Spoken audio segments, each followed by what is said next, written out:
Hey, welcome to Select Arcane. Back in 2019, my friend Erica and I drove all the way to Colorado, which was a 22-hour road trip to attend the Jennifer show held by Jennifer Buxton and Jennifer Scott. It was by far the biggest model horse adventure we had ever experienced. Bigger than Breyerfest, bigger than any other live show that we had ever been to. It took us 3 years to prepare ourselves for this event. I quadrupled my collection within those 3 years, and it was so worth it. The quality of artistry at the Jennifer show was absolutely incredible. The show was held over 2 days, and I remember the third day was equally as amazing because it was the Monday Fun Day. I remember posting in one of the Facebook groups asking people, hey, do you want to go trail riding? And everyone said, yes, we want to go trail riding in Colorado. So I organized this trail ride event, which I thought was just going to be some small group of people I didn't really know.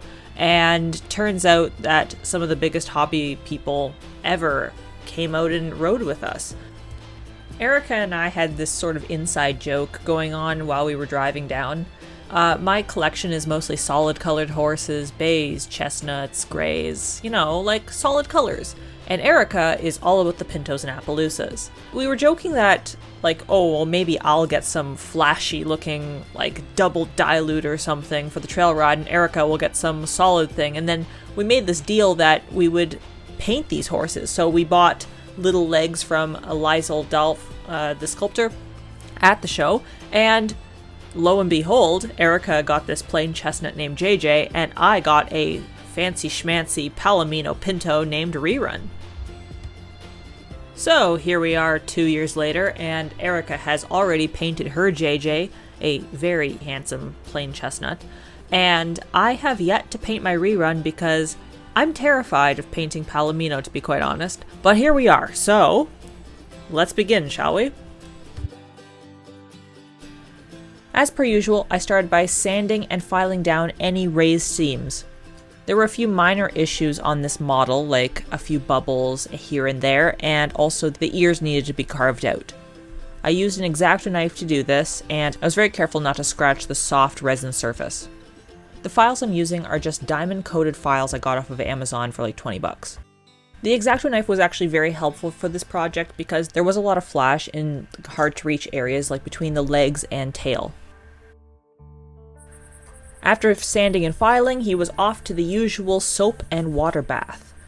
I did not bother using a baking soda and the toothbrush technique for this step because I did not want the resin to be scratched. It's a much better technique with pewter.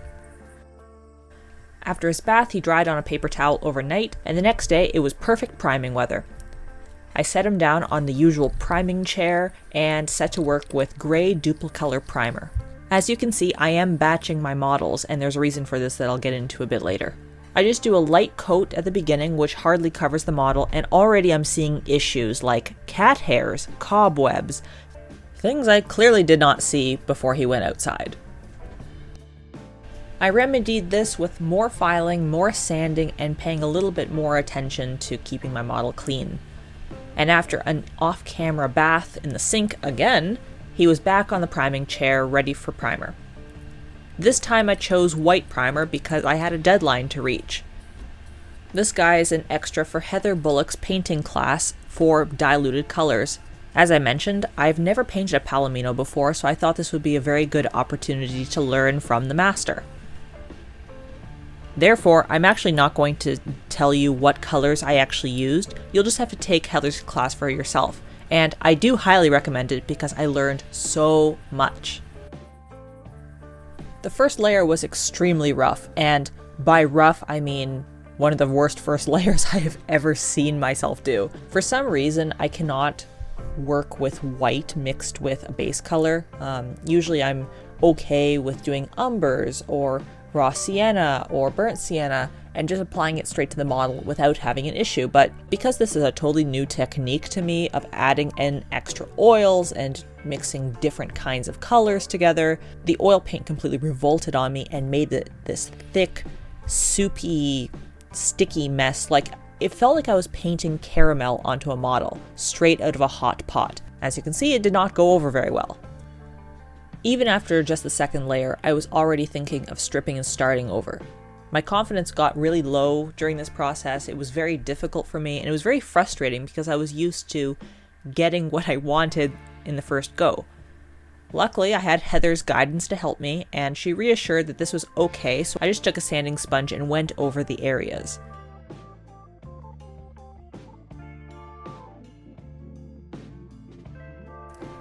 After I think 6 layers, I finally built up a base coat I was happy with. Or, happy enough for my first Palomino.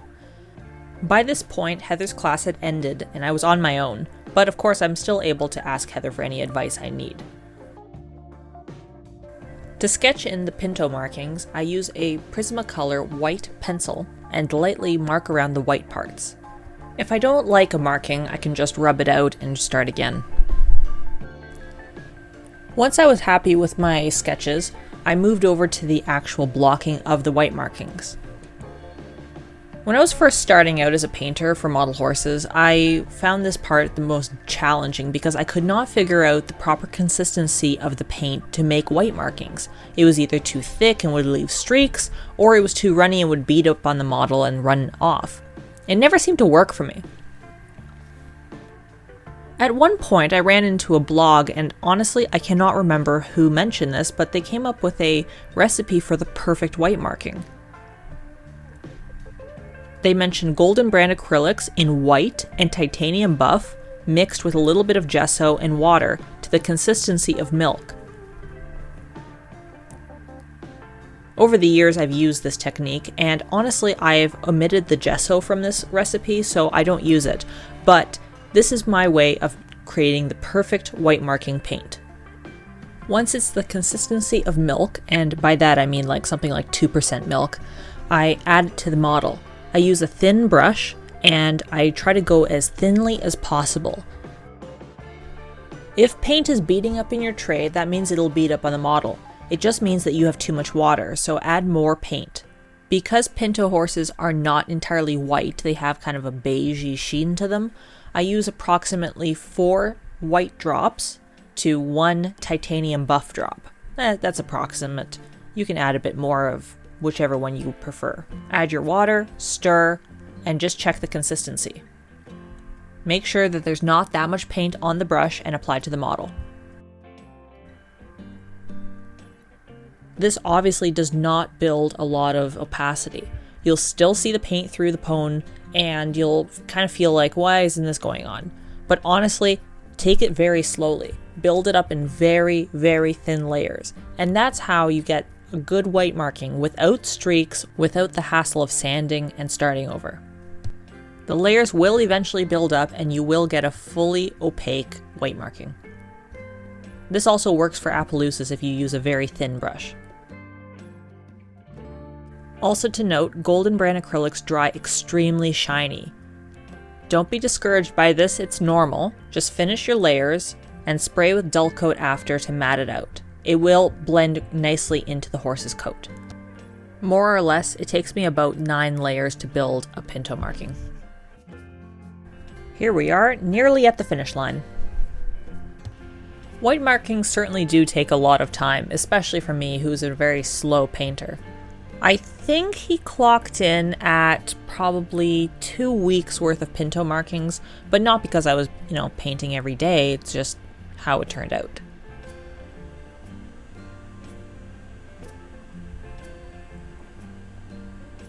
Any problem areas like cat hair or dust or raised areas because I put too much thick paint get slightly buffed out with a sanding sponge, very gently not to lift the paint. It was at this point where I made a very critical error. Rerun has this very strange area where his 2 pinto markings kind of clash over each other, and it kind of looks like there's one giant bend-or spot on his rump. I asked Heather about this, and she said, well, it's probably the pinto mutation that's kind of, making it look like that, not because they're 2 different base colors, just because that's how the pinto is sitting on him. So I kind of interpreted that as, well, maybe he's kind of rony in that area, and I can kind of paint him that way. I think I went overboard, and it doesn't look right, does it? In hindsight, I really should have used a pencil for this area to make it much less obvious. I go back and try to fix this later. The mane and tail get their own custom mix of cream. I do just the opposite than I did the white markings. 4:1 Titan Buff White. That gave me a nice creamy color that's more suitable for a Palomino mane and tail. Next I moved on to the hooves, which honestly I just did a base layer of black, white, and Titan Buff with a bit of umber. Because Rerun's eyes are so small, he only received brown and gold for his eyes. A base of brown with a streak of gold and a little bit of gold mixed in. His pupils are black and navy blue with a white highlight. I very carefully mixed up a peach and applied it to his muzzle in very thin layers. I used yellow, red, white, and Titan Buff. For the chestnuts, I mixed up the exact same mixture as his hooves. For certain areas, I mixed up a bit of a gray to create a bit of depth. Fast forward, and it's now November. I apologize hugely for the lack of continuity here, but you guys haven't seen how long I've been in the studio for. All you see is, the horse, my hand, my mat, but you haven't seen the seasons change outside. This project has taken a little longer than expected because he's been done in between other videos, but here we are finally spraying dull coat outside. I really love dull coat for this time of year. It's -1 Celsius, it's damp, it was snowing earlier, yet dull coat is extremely resilient in these temperatures, unlike Mr. Super Clear, which will actually crack and chip after it's been cured. But saying all that, this little pewter micro was not so fortunate and his sealant wrinkled after being sprayed. It was just too cold out. I should have seen this coming and instead sprayed him outside and ran him back inside. Rerun faced a very mild case of wrinkles as well, but it was quickly remedied with sanding the affected areas. Using Prismacolor pencils in black, brown, and white, I went over the hooves, giving the illusion of hoof lines and texture.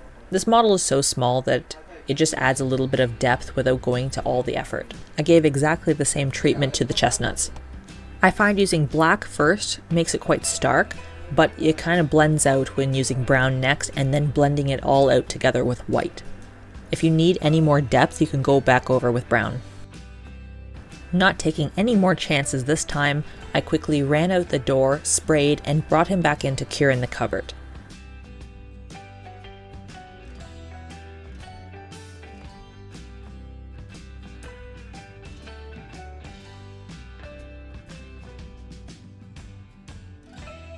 And that's it. Rerun is finally done. I want to thank Heather Bullach for holding this class and making this available to anyone who wants to learn oil painting. I highly recommend that you take her class if you're interested in improving your painting skills, oils or not. Thank you so much for watching, and if you really like this video, please like and subscribe. I'll see you next time. Bye!